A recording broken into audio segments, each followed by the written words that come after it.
আসসালামু আলাইকুম আর্মিরা, welcome to our channel BTS cute story. আশা করি তোমরা সবাই ভালো আছো। আজকে আবার নিয়ে এলাম বিটিএস এক্স আর্মির নেক্সট পার্ট। তো চলো কথা না বাড়িয়ে শুরু করা যাক। তোমাদের নিশ্চয়ই মনে আছে বিটিএসরা এমনকি তেরাও সবাই কিন্তু ক্যাম্পেইনে এসেছিল, তো একই জায়গায়। আসলে জায়গাটা ভুল করে ম্যাচ হয়ে গিয়েছে, কোনো রকম প্ল্যানই কিন্তু ওদের ভিতরে ছিল না। আইও লিসা কোনোভাবেই কিন্তু ওদের যাওয়া আটকাতে পারলো না। তো এখন ক্যাম্পেইনে কি ওরা কোনো সমস্যা সৃষ্টি করবে কিনা, তো চলো আজকে দেখে আসি। তো ক্যাম্পেইনে রাতের বেলা আমাদের বিটিএসরা কিন্তু শীতে কাঁপছে। ভাই এখানে নরমাল এলাকা থেকে তো অনেক শীত পড়ে রাতে, আগে জানতে আসতাম না। আরে আমি অবাক হচ্ছি, তাই সকালবেলা কি গরম লাগছিল দুপুরের দিকে, আর এখন দেখ দিনের বেলা এত গরম আর এখন এত ঠান্ডা লাগছে। নরমাল আবহাওয়ার থেকে মনে হচ্ছে বেশি। এর থেকে মরুভূমিতে গেলে হতো না, অন্তত জায়গাটার সাথে আবহাওয়াটা ম্যাচ করতো। আরে এটা কি মরুভূমি থেকে কম নাকি? হ্যাঁ পানি রয়েছে বা মরুভূমি, ভালো কথা।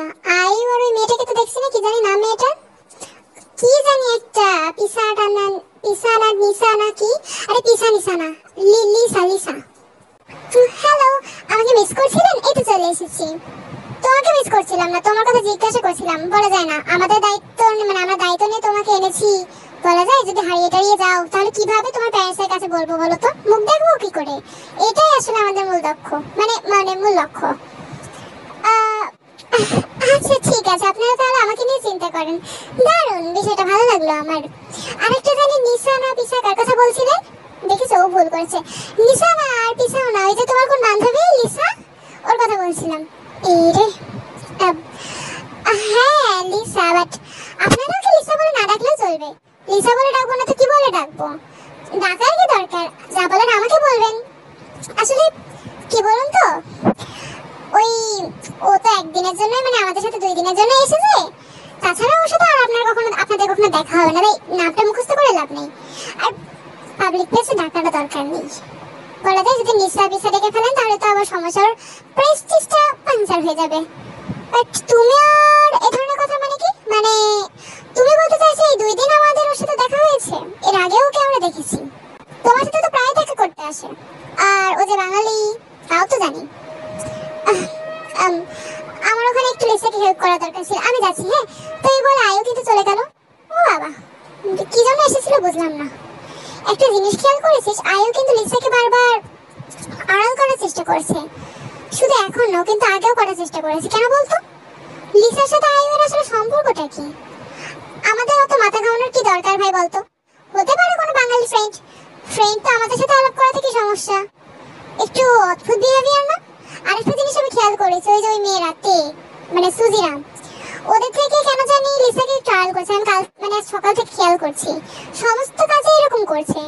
কোথাও আবার ওই মেয়েদের সাথে কিছু না তো? হতে পারে, বাদ দে, ওদের ব্যাপার ওরা দেখে নেবে। পরে যদি আমাদের ইন্টারফেয়ার করে, তখন আমরা ইন্টারফেয়ার করলে হয়তো ওরা বিরক্ত হতে পারে। মেয়েরা ভাই, মেয়েরা করতেই পারে এরকম। আমি বরং যাই একটু জংসুকের সাথে দেখা করে আসি। এই বলে জাঙ্কু কিন্তু উঠলো। অন্যদিকে জংসু কিন্তু আসলে হিমশিকের সাথে একটু অন্য জায়গায় একান্তে কথা বলতে গিয়েছে। তা ভাই হিমশিক, তোর দিনকাল কেমন যাচ্ছে বয়ং এর সাথে? হ্যাঁ তোর হাই স্কুলের ভালোবাসা? আরে বাদ দে, হাই স্কুলের ভালোবাসা তাই কি হয়েছে? মানে দিনকাল কি ভালো যাচ্ছে না? আরে না না, দিনকাল অবশ্যই ভালো যাচ্ছে। বয়ং আসলেই অনেক ভালো মেয়ে। বিয়ের পর আবার পরিবর্তন হয়ে যায়নি তো? অনেকে আবার যায় তো, তোরটা আবার যায়নি তো? মানে তোর পছন্দটা ঠিক ছিল তো? তুই এমন ভাবে বলছিস। আরে হ্যাঁ, পছন্দ তো আমার একদম ঠিক আছে, সবসময় ঠিক থাকে। আর বয়ং সত্যিই অনেক ভালো মেয়ে। কিন্তু তোর লাইফটা কবে সেট করবি? হ্যাঁ তোর তো হাই স্কুলের ভালোবাসার পাওয়া হলো না। আরে বাদ দে, তবে একটা ভালোবাসা কিন্তু আমি পেয়েছি, যদিও প্রকাশ করতে পারিনি। ওমা তাই নাকি? কে সে বল? কিছু মনে না করলে আমি কি আসতে পারি? আরে জাঙ্কু, আয় তুই আয়। আপনার নামটা কি? কি একটা বললো জাঙ্কুক নাকি? হ্যাঁ আমি জাঙ্কুক। দারুণ, আপনার নামটা অনেক সেলিব্রিটি টাইপের। বাই দ্য ওয়ে আপনি ওর ফ্রেন্ড? হ্যাঁ, তবে আপনার মতো হাই স্কুলের ফ্রেন্ড না, আমিও পরে ফ্রেন্ড হয়েছি। আপনি কিছু মনে না করলে তুমি করে বলতে পারি? হ্যাঁ অবশ্যই বলতে পারো, কেন বলতে না? ফ্রেন্ড যখন বলতেই পারো। হ্যাঁ থ্যাঙ্কস। ওই আসলে তোমরা দুজন ওই যে জংসুকে গার্লফ্রেন্ড নিয়ে কথা বলছিলাম না, আমি বলি ওর ভালোবাসাটা হচ্ছে আমাদের সাথে একটা মেয়ে এসেছে না, আইও। ভাই আইও তোর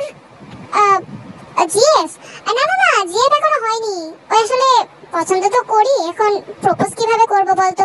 এই জাঙ্কুকে হেল্প করতে বলেছিলাম, ও আমাকে হেল্প করছে না।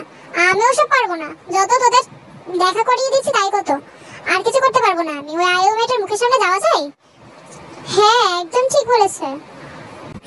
ওই আয়ু মেয়েটাকে যা দেখলাম আসলে একটু ঝগড়াটে টাইপের, আমাদের ওখানে এসেছিল, সুজির সাথে দেখছিলাম একটু ঝগড়া করলো, আর তের সাথে একটু খারাপ আচরণ করেছে।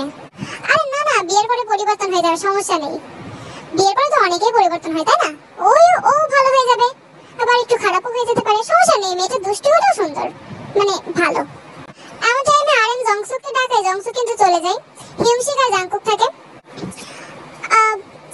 আচ্ছা আমাকে তে ডাকছিল, তুমি কিছু মনে না করলে আমি যাই। হিউমশিক একটা কথা শোনো, তোমার সাথে একটা জরুরি একটা প্রশ্ন জিজ্ঞাসা করতে পারি তোমাকে? প্রশ্ন? হ্যাঁ অবশ্যই, বলো কি জিজ্ঞাসা করবে তুমি আমাকে? তুমি তখন কি বলছিলে আয়ু নাকি সুজির সাথে আর তের সাথে খারাপ আচরণ করেছে? বিষয়টা কি তুমি একটু বলবে, মানে ক্লিয়ারলি বলবো আসলে কি করেছে? আসলে তোমরা কিন্তু ওকে আবার কিছু বলো না। কি বলো তো, কেমন যেন একটা অদ্ভুত বিহেভিয়ার করেছিল সুজির সাথে, আমার দেখে মনে হলো ঝগড়াই, কেমন একটা শাসানোর মতো ছিল, আর সে কারণে সুজি বেশ বিভ্রান্ত হয়ে পড়েছিল। পরে তে গেলে ও তের সাথে একটু একটু কঠিন আচরণ করে, একটু অন্যভাবে মানে অ্যাটিটিউডলি কথা বলে আর কি। এমন টাইম ওখানে তে আসে। হিউমশিক তোমাকে দেখেছি না, তুমি আসছো না কেন? আরে যে আপনি, আপনার জন্য এখানে আটকে রেখেছেন কেন ওকে? না আটকে রাখবো কেন, আটকে রাখিনি, যাও যাও নিয়ে যাও, নিয়ে যাও তোমার বন্ধুকে নিয়ে যাও। এখানেও চলে এসেছেন আপনারা, ভাবতেও পারি না আপনারা চলে আসবে। আরে তে তুমি ওদেরকে চেনো নাকি? আরে হ্যাঁ চিনি, ওই যে সুজি না আমার ফ্রেন্ড, ওর ক্যাফেতে প্রায়ই যায় এরা। শুধু এ না, আরো 6 জন আছে, আরো জানি কাদের মধ্যে ভাড়া করে নিয়ে চলে এসেছে। ভাড়া করে আনিনি, ওই একরকম ফ্রেন্ডের পর্যায়েই পড়ে। শুনতে চাই না আমি, চলো তো হিমশিক। তো তে কিন্তু হিমশিককে নিয়ে চলে গেল। এই তে আবার আমাকে দেখে হঠাৎ রেগে গেল কেন? সবসময় জাঙ্কুকে জিনিস ইউজ করে বলে নাকি? হতেও পারে। অন্যদিকে রাত যত গভীর হচ্ছে ঠান্ডা কিন্তু তত বাড়ছে। তো অন্যদিকে তেরা, আচ্ছা আরো একদিন তো আমরা এখানে থাকতে পারবো, তাহলে কি করা যায় বলতো? একটা ইউনিক কিছু করলে হয় না? ইউনিক ইউনিক কোনো গেম, মানে কোনো খেলা করবি? আরে না, খেলা এখন বোর হয়ে গেছে, কি খেলবি এখানে তুই? খেলার মতো কিছুই নেই। ন্যান্সি খালা তুমি একটা আইডিয়া দাও না, কি করা যায় বলো তো? তোমার মাথায় তো অনেক আইডিয়া থাকে। আরে ন্যান্সি খালা এখন বিজি, দেখছিস না কার সাথে চ্যাটিং করছে? এই বেশি বলছে, কিছু করছি না আমি। কি বলছিলি বল, একটা প্ল্যান করো, কি করা যায় কালকে? কালকে দিনটা এমন কিছু করতে হবে যাতে স্মরণীয় হয়ে থাকে। স্মরণীয় হয়ে থাকবে এমন কোনো প্ল্যান তো? এমন টাইমে ওই জায়গায় খুবই নমনীয় একটা হঠাৎ একটা ভাব নিয়ে কিন্তু জাঙ্কুক আসে।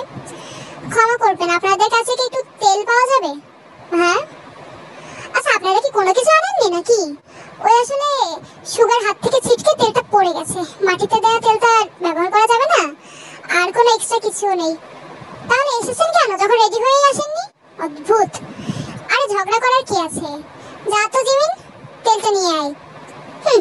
বেশি বোঝে, আনছি। কিছু না নিয়ে ক্যাম্পেইন করতে চলে এসেছে। তো জিমিন একটু রাগে, এটা তোমরা সবাই জানো, তবু রাগ যতই হোক ওরা সবকিছু কিন্তু এক্সট্রা এনেছিল, যেটা কিন্তু বিটিএস একদমই করেনি। যে এখন বুঝতে পারছেন ওরা এতক্ষণ ধরে মানে সেদিন রাতে কি আসলে এত প্যাকিং করছিল, তো বালিশ প্যাকিং করতেই হয়তো সময় চলে গিয়েছে। যাই হোক, জিমিন কিন্তু তেলটা দেয় এবং জাঙ্কুক চলে যায়। হঠাৎ এমন টাইমে ন্যান্সির মাথায় একটা আইডিয়া আসে। এই তোরা একটা পিকনিক কেন করছিস না? পিকনিক? ক্যাম্পেইনে পিকনিক করব মানে? আমরা তো মানে এই কয়েকজন পিকনিক টাইপেরই করছি। এটা আবার ইউনিক আইডিয়া হলো ন্যান্সি খালা। উফ, পুরো কথাটা শোন, একের পর এক কথা বলেই যাচ্ছিস এক একজন। আমি বলি তোরা এক কাজ কর, ওই যে পাশে যে গ্রুপটা এসেছে না, ওদের সাথে নিয়ে একসাথে পিকনিক কর। ওই আমি ছোটবেলায়, ওই তখন জিমিনের মা মানে আমার বোন, যদিও আমার থেকে অনেক বয়সে বড় ছিল, বাট তবুও জানিস আমরা ফ্যামিলিতে সবাই মিলে, প্লাস গ্রামের বাড়িতে যখন যেতাম তখন সবাই মিলে আশেপাশে আত্মীয় ছাড়া বন্ধু বান্ধব যারা আছে সবাই মিলে একটা পিকনিক করতাম একদিনই। বছরের ওই একদিনে অনেক মজা হতো। ঈদের ছুটিতে যখন যেতাম, ঈদ তো ছিলই, প্লাস এই পিকনিক ঈদের আগের দিন রাতে করতাম, অনেক মজা হতো জানিস। যত লোকজন বাড়ে তত পিকনিকে মজা আসে বেশি। আমরা এই কয়েকজন মিলে তো রোজ রোজ থাকি, একসাথে থাকলে তো এমনি মজা হবেই, বাট ওরা যদি আসে আরো মজা হবে না? এই ন্যান্সি খালা কিন্তু একদম ঠিক কথা বলেছে। কি বলিস জিমিন? কি বলছিস বয়ং? তে করা কি উচিত হবে? আমার মনে হয় আইডিয়াটা কিন্তু খারাপ না, তাই না? তাহলে কিন্তু ওদেরকে বলতে যাবে কি বিষয়টা, ওরা যদি রাজি না হয়? আরে রাজি হবে না কেন? ওদেরকে হয়তো আমি আগে তখন কখনো দেখিনি, বাট আজকের দিনটা যখন তো দেখলাম অনেক ভালোই, ওরা কিছু করবে না। আই মিন অবশ্যই রাজি হবে। আর তাছাড়া দেখছিস তো ওদের জিনিসপত্রের কতটা কম। কাল যদি আমরা পিকনিকটা করি অন্তত, বুঝতেই পারছিস। একদম গ্রেট আইডিয়া ন্যান্সি খালা। ওয়াইন যা তো ওদেরকে গিয়ে বলে আয়। এই আমি যাবো কেন রে? আমাকে ওরা চেনে, আমি যাবো না। আরে চিনলেই তো আরো ভালো হয়। আচ্ছা ঠিক আছে, এক কাজ কর, বয়ং আর হিমচি তোমরা দুজন যাও। এই আমি কেন যাবো? আমি এসব ছেলেদের মাঝখানে যাবো না। আরে কোনো ব্যাপার না বয়ং, আমি তো আছি, চলো যাই। আর তাছাড়া জংসুক তো আমার ফ্রেন্ড, আর ওই জাংকুকটাও আমার ফ্রেন্ড হয়ে গিয়েছে। তো বয়ং আর হিউসি কিন্তু ওদেরকে বলতে গেল। তো শুনে কিন্তু বিটিএসরা এক কথায় রাজি। হ্যাঁ হ্যাঁ, অবশ্যই রাজি হবো না কেন? জিনিসটা তো অনেক ভালো হয়। তো তোমরা কখন থেকে শুরু করবে? কখন থেকে আবার? একদম কাল সকাল সকাল উঠবো, বেশি সকাল সকাল উঠলে বেশি মজা হবে। আচ্ছা ঠিক আছে, আমরা একদম রেডি। আচ্ছা ঠিক আছে, আপনারা যদি রাজি রাজি থাকেন তাহলে আমরা তো অলওয়েজ রাজি। চলো হিমশিক, আমরা এবার যাই। ঠিক আছে, এ আসবে কিন্তু জংসুক, এই তোমরা সবাই আসবে কিন্তু। তো বয়ং আর হিমশিক কিন্তু দাওয়াতটা দিয়ে চলে গেল। অন্যদিকে আয়ু আর লিসা কিন্তু এক ঘরে আছে, এক ঘরে করে বসে আছে। শুনলি কি একটা পিকনিকের কথা বলছে? লিসা কিছু তো একটা করো তুমি। হ্যাঁ, এটা সময়টা কিভাবে দিচ্ছে করার। প্লাস আমার এখানে এসে অনেকটা ভয় লাগছে, তো এরা আমাকে অনেক আগে থেকে চেনে, হাই স্কুল লাইফ থেকে চেনে আমাকে। তো ওরা মাস্ক পরেও চিনে ফেলবে, আমাকে আগে মাস্ক পরে দেখেছে তো। তার সানগ্লাসটা খুলছো কেন? ওটা পরো, তুমি কি পাগল? মানে এই রাতের বেলা সানগ্লাস পরে আমি কিছু দেখতে পাবো? যদি আগুনের উপর পড়ে যায়, উফ ডিসগাস্টিং। এমন টাইমে কিন্তু ওখানে হঠাৎ করে লিসার মোবাইলে ইয়েজি ফোন করে। ও মাই গড, ইয়েজি ম্যাডাম ফোন করেছে। কি? ওই ওই ইয়েজি ম্যাডাম, ফোনটা রিসিভ করো। আমার তো ভয় লাগছে, কি ওরা শুনে ফেলবে তো। আমি এখন রিসিভ করে, যদি জিজ্ঞাসা করে কার সাথে কথা বলছি, তোমার সাথে নাও জিজ্ঞাসা করতে পারে, কিন্তু যদি করে, এক কাজ করো, তুমি ওই ওই সাইডে গিয়ে কথা বলো। ওই বনের ভিতরে গিয়ে কথা বলবো? ওই জঙ্গলের ভিতর কি, যদি বাঘ ভাল্লুক থাকে আর যদি ভূত থাকে? আর কিছু হবে না, তুমি যাও তো, আমি এখানটা সামলে নিচ্ছি। তো লিসা কিন্তু আয়ের কথা চলে গেল। আর আয়ে যখন আসলো, কি ব্যাপার তোমার বান্ধবী কোথায় যাচ্ছে? আরে ওর বান্ধবী মনে হয় প্রাকৃতিক, কিছু না কিছু না। তোমরা আমার বান্ধবীদের সম্পর্কে এরকম কেন বলছো, মানে আপনারা এরকম কেন বলছেন? ও আসলে অনেক ভালো মেয়ে, ও একটু কাজে ওদিকে গিয়েছে। ওই ওই ওই কাপলটা কি বলে গেল? ও হ্যাঁ, যাই হোক, তোমরা শোনোনি, আমি তো ভেবেছিলাম তোমরা শুনেছো। যাই হোক, ওই আগামীকাল একটা পিকনিক করবো, তো সকাল সকাল উঠতে হবে। আর তাছাড়া তোমার তো কোনো দায়িত্ব দেওয়া যায় না, যদিও যোগাযোগ তো যেটুকু করা হয়েছে আমাদের, ওইটুকুই রেডি রেখো কালকে। ও অবশ্যই অবশ্যই রেডি রাখবো সবকিছু। আর সকাল সকাল উঠে আমি সবাইকে ডেকেও দেবো, বিশেষ করে তোমাকে, জাংকুক। আমাকেও একটু ডেকো আইও। আসলে কি বলতো, আমারও সকাল সকাল ওঠার অভ্যাস নেই। অ্যালার্ম লাগিয়ে দাও। আমি কেন ডাকবো জাংকুক তোমাকে? ঠিক আছে, যদি সময় হয় তাহলে অবশ্যই ডাকবো। অন্যদিকে আমাদের লিসা, এজি। কি ব্যাপার লিসা, ফোন ধরতে এতটা সময় লাগালে কেন? কোনো কাজে বিজি ছিলে বুঝি? ওই আসলে হ্যাঁ, আমি তো একটু বিজি ছিলাম, ওই কারণে ফোন ধরতে আমার দেরি হয়েছে। ফোন ধরতে দেরি হয়েছে? ক্যাম্পেইনে এতটাও মজা যেও না, ভুলে যেও না, এখানে কিন্তু তোমাকে একটা কাজের জন্য পাঠানো হয়েছে, বুঝেছো? ক্যাম্পেইন? কই না তো, আমি তো ক্যাম্পেইনে না, আমি তো নিজের ঘরে আছি বর্তমানে। ও তাই নাকি? তাহলে ভিডিও কল দাও। আপনি কিভাবে জানলেন আমি ক্যাম্পেইনে আছি? এক্স্যাক্টলি, আমি জেনে যাই। বিষয়টা হচ্ছে, তুমি কিন্তু আর কখনোই চেষ্টা করো না আমাকে মিথ্যে কথা বলার। তুমি ঠিক কোথায় কোথায় যাচ্ছ, কখন যাচ্ছ, কিভাবে যাচ্ছ, আর ঠিক সেই মুহূর্তে কোথায় আছো, সব খবর আমার কাছে চলে আসবে, খুব তাড়াতাড়ি চলে আসবে। আর অলরেডি এসেও গেছে। এখন বলো, কালকের অ্যাক্টিভিটি কি, তোমরা কি করবে? আর তে কোথায়? ওরা তো সবাই আছে, কালকে একটু পিকনিকের কথা। ওই আমরা, ওই যাদের সাথে এসেছি তারা, আর ওই তেরা। ও আচ্ছা, দারুণ। ন্যান্সি কি তোমাদের সাথে গিয়েছে? জানি গিয়েছে, শিওর হয়ে জন্য জিজ্ঞাসা করলাম। তো ন্যান্সি কি কারোর সাথে কথাবার্তা বলছে, বিশেষ করে ওই ছেলেটা সুগাই? আপনি তো সবকিছু জানেন, কিন্তু এই সুকাই ছেলেটা কি ওই ওই ছেলেটা যার সাথে ন্যান্সির হয়তো রিলেশন চলছে? হয়তো না চলছে। যাই হোক, জানি অবাক হচ্ছে যে এত তাড়াতাড়ি আমি তোমার আগে কেন জিনিসপত্র জেনে যাচ্ছি, সব কথা জেনে যাচ্ছি। কিন্তু লিসা, আমি তো তোমাকে এই কারণে নিয়োগ দিইনি। সব কথা যদি তোমার আগে আমি জেনে যাই তাহলে তো তোমার এখানে থাকার কোনো প্রয়োজনই আসে না। তুমি বুঝতে পেরেছো আমি তোমাকে কি বলছি? সরি ম্যাডাম, দ্বিতীয়বার আপডেট দিতে দেরি হবে না। আমি দুঃখিত, নেক্সট সবকিছু আমি ঠিক করে ফেলবো। ওকে, নেক্সট তোমার জন্য যেন শেষ নেক্সট হয় না। কথাটা মাথায় রেখো। এই বলে গিয়ে যে ফোন রেখে দেয়। এমন সময় হঠাৎ লিসা দেখলো একটা ছায়া মূর্তি ওই জঙ্গলের ভিতর থেকে দৌড়িয়ে চলে গেল। এটা দেখে লিসা কিন্তু ভয়ে চিৎকার করে উঠলো এবং আয়ুষ সহ বাকিরা চলে আসলো। কি হয়েছে লিসা? কি কি হয়েছে? চিৎকার করলে কেন? দেখো না আয়ু, ওই ওখানে কিছু একটা ছিল, কিছু একটা কেউ একজন দৌড়ে গেল। কে ওখানে? কেউ তো যায়নি আমাদের ভিতর থেকে।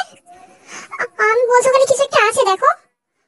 আরে আমি তো দেখে এলাম, কিছু নেই ওখানে। তুমি হয়তো ভুল দেখেছো। না না, আপনারা কি বলছেন? আমি ভুল ভুল দেখিনি আয়ু, তুমি বিশ্বাস করো। আচ্ছা ঠিক আছে, হতে পারে চাঁদের আলোয় কোনো কিছু অন্য কিছু দেখেছো, বাতাস হচ্ছে এমনিতেও। আমরা এখান থেকে যাই, চলো। বলেছিলাম এইদিকে না আসতে, তাও তোমরা এসেছো।